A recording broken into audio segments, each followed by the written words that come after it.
It's the Happy Families Podcast. It's the podcast for the time-poor parent who just wants answers now. G'day, this is Dr. Justin Coulson. So glad that you've joined me for a conversation today with Susie O'Brien. Susie is an author of parenting books, also a reporter for the Herald Sun and a range of other publications, mainly writing about education stuff and parenting stuff. I always enjoy chatting with Susie and always enjoy her insights when she writes. Recently, Susie published a piece that really caught my attention. She's going to join me now to discuss what's happening in schools when it comes to kids, the curriculum, and challenging behaviour. Susie, welcome to the Happy Families Podcast. Thank you. Tell us about this this new story that has hit the papers and what it means for families. Well, it's quite fascinating, Justin, because last year the OECD education body came out and found that they were assessing the way 15-year-olds behave in schools. And we found that Australia came 33rd out of 37 countries globally. You think, how can we, an educated democracy, have worse behaviour in classrooms than a whole heap of other countries? So this sparked a Senate inquiry, and one of the things coming out of that Senate inquiry was the suggestion that we need to go back to basics and teach kids in school how to behave. Okay, so this is a federal Senate inquiry. The Commonwealth have looked at it and said 33 out of 37 looks pretty ugly. And the feedback from teachers, I mean, I'm in and out of schools almost every day, and teachers, I hear horror stories. I'm not going to share them on the podcast right now, but they're the kind of they're the kind of stories though that most parents, if they knew that this was happening, they would. Well, I'll just put it out there. They probably wouldn't want to send their kids to school. The stuff that goes on in Australian schools is literally and unquestionably shocking.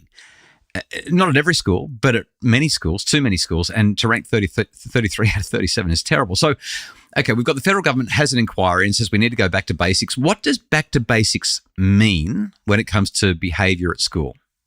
Well, they had a look at what's happened in other countries, and the UK is really leading the way. And the UK brought in something called a behaviour curriculum. I might just jump in before you talk about UK's behaviour curriculum, because the United Kingdom has been known for decades to be a terrifying place to be a teacher. Like schools don't feel safe in the UK, right? This is a well-known stereotype. Right. Well, one of the things that they did a couple of years ago is put in something called the behaviour curriculum, which is basically teaching behaviour and respect and basic manners to children in the same way as you teach reading, writing and arithmetic. So it's not assuming, so that basically all the experts are saying no longer can we assume that kids come to school knowing how to behave.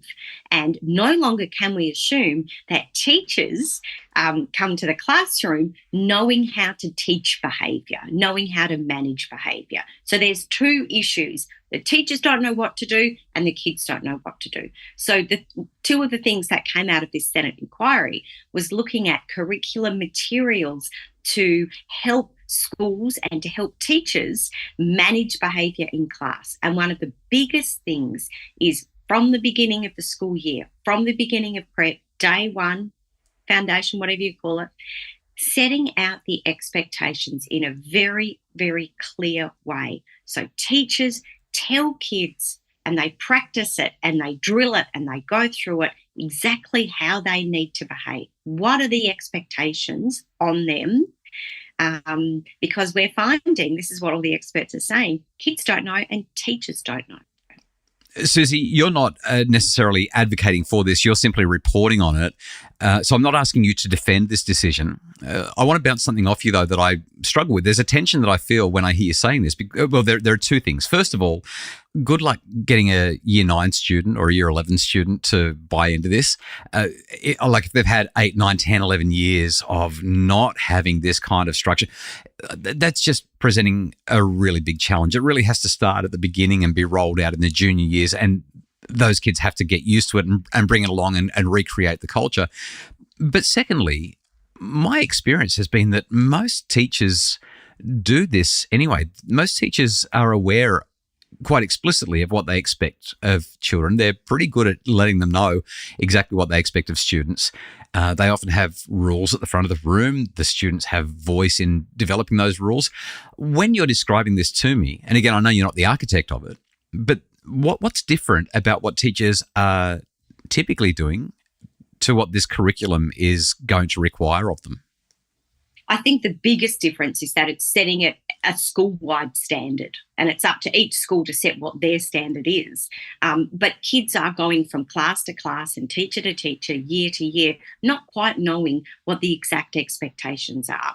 And so I think there is also a feeling amongst some teachers that there is so much emphasis these days on the individual and the need for people to express their individuality and so on, and the rights of the individual student, that that has come before the rights of the group. And so what some teachers are saying, and as you point out, not all teachers will be behind this, is that they want to get the focus back on the group.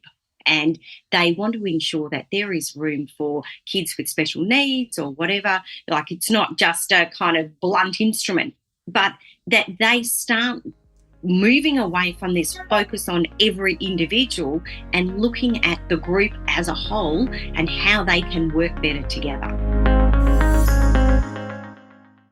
As you've spoken with educators around the country about this, Susie, is there enthusiasm for it? Are they rolling their eyes and saying, here we go, another new program? How's the general response been from those that you've spoken with?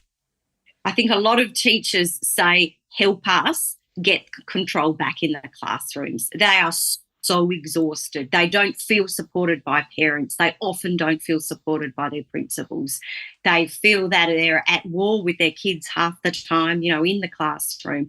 And what they want is better support. And this is a way to give them one form of support where the school sits down with every parent, every group of kids at the beginning of the year, and they set out what those expectations are so that the teachers are not reinventing the wheel every single class and telling kids what the rules are in this particular classroom, so that some of that work is already done by the time the kids arrive. And you know what? Teachers are voting with their feet, I guess you could say. They're deserting the profession in droves. They don't want to be teachers. They didn't sign up to be teachers for this kind of stuff. What they want is a calm classroom that's conducive to learning. They don't want to be spending 2/3 of their time telling kids off. Is there any international evidence to support this? I mean, you've indicated that the UK is working on it and seems to be making some progress.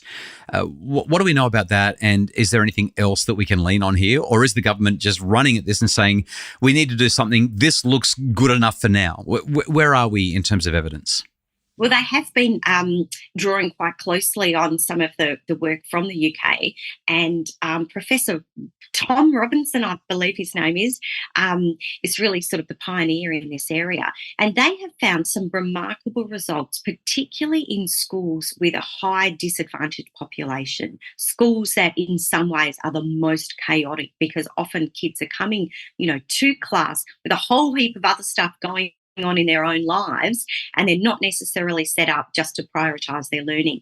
And I think there is this assumption that somehow kids won't like this. They'll see it as too punitive or too harsh. But if you think about it, a lot of the time, kids like certainty. They like knowing what they're expected to do. Well, and you can have rules without not to do it. Yeah, you can have rules without being punitive. You can have rules without being harsh. You can just these are the rules. And when you draw that bright line, the kids know what the expectations are. Research shows pretty clearly that children thrive when they understand their expectations, and when we have high expectations, even with kids who are neurodivergent. I mean, this isn't rocket surgery, I don't think. Having said that, I was reading the article, Susie, and it indicated things like getting kids to line up before class, standing up when somebody enters the room, or pushing their chairs in. I mean, this stuff sounds, especially for primary school, it sounds really basic. Do the political leaders, do the education gurus really think that getting kids to line up in two straight lines outside of a classroom is going to move the needle?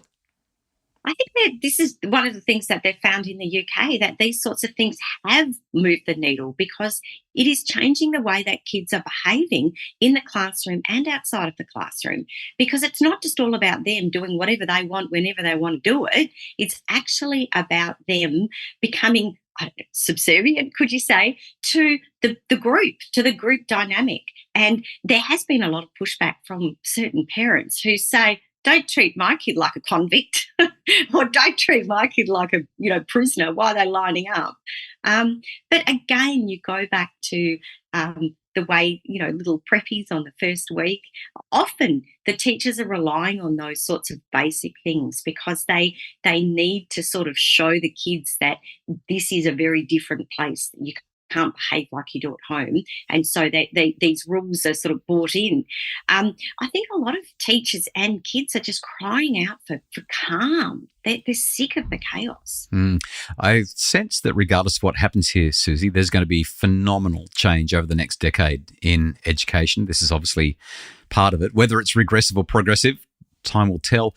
Thank you for doing the journalism you do. Thanks for sharing the stories you share, and thanks for filling us in on this new update that will roll out across Australian schools beginning 2025. Yes, certainly WA and New South Wales have already started implementing some of these curriculum materials, and it'll be up to the individual schools to see how they use it and what they want to do. And this will continue in other states throughout this year. So we certainly should see some differences from the start of next year. Susie O'Brien, author, journalist for the Herald Sun and a range of other publications. Absolute delight to have you on the podcast again. Thanks for generously sharing your time and filling us in. Anytime, Justin. Thank you. The Happy Families podcast is produced by Justin Rulon from Bridge Media. Craig Bruce is our executive producer. If you would like more information about this story, we will link to it in the show notes. And for more information about making your family happier, helping them to thrive, please visit us at happyfamilies.com.au.